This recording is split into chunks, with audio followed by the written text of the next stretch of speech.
Hello, music appreciation students, and welcome to our second unit and our second lecture series on the different time periods of music history. And today we're going way back. Last time we were together, we were looking at the music of today, and in our Complete Idiot's Guide to Music History, we looked at Chapter 8, which described different ways that we can look at the progression of music throughout history. Today, we're going to dial it way back, and in this unit, we're looking at prehistoric and ancient music. And that is the music up to the year 500 AD. So, things that we want to be able to do after this unit is we want to be able to identify the time period that encompasses prehistoric and ancient music, identify and discuss the elements of prehistoric and ancient music, compare their differences and similarities, between this style of music and today's music, and be able to, comfortably talk about the origins of this type of music. So one important thing to remember is that prehistoric music is music of the, what we would air quote, illiterate age. I use that term rather loosely because, I think sometimes we equate the word illiterate with maybe uneducated, dumb, whatever it may be, and that's really the wrong way to look at it. These were people that didn't have written language, okay, that we know of. Just because we haven't found evidence of it doesn't mean it doesn't exist. So illiterate would be no written language that we know of. Oops.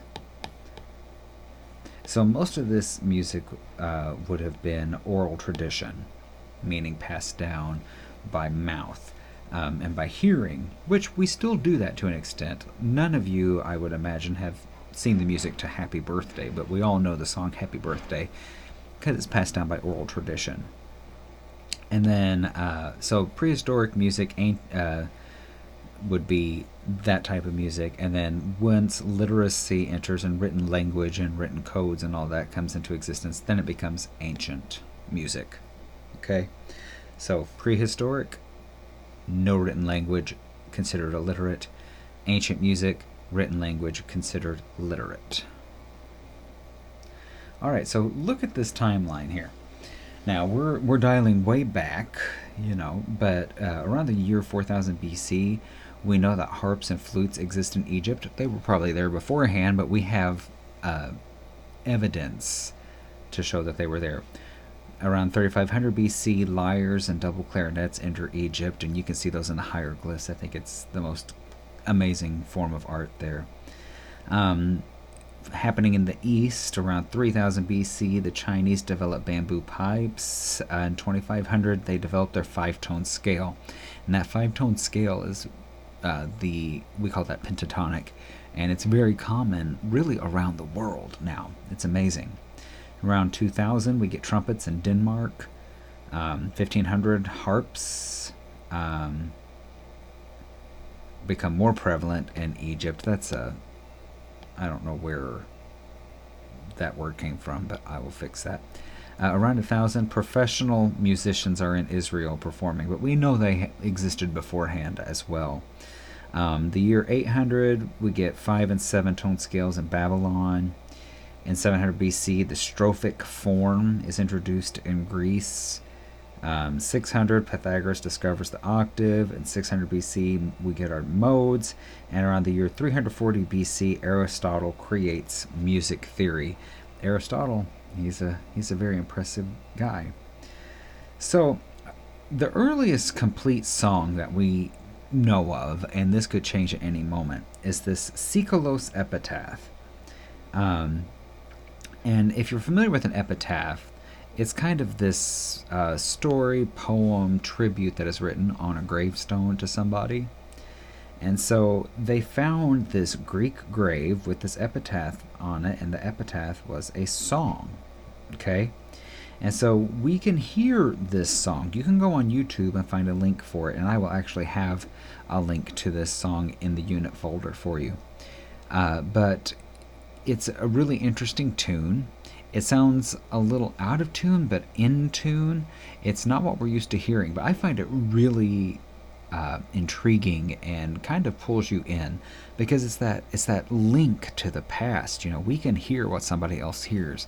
We may not be able to see what people historically have seen, because the sea of buildings change, landscapes change, whatever it may be, but the ability to hear what they heard is just amazing. That's one of my favorite aspects of listening to classical music or whatever it may be.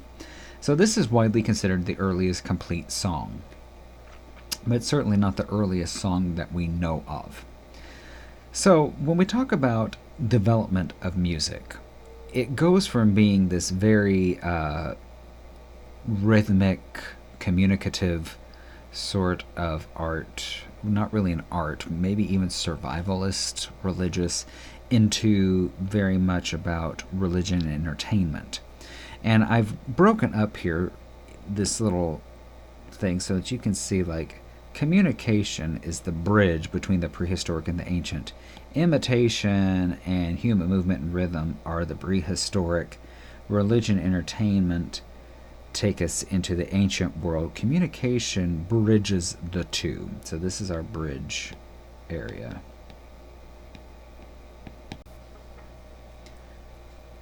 Alright, so human movement and imitation are really important to the development of prehistoric music, because they were always trying to find a way to recreate the sounds they heard around them.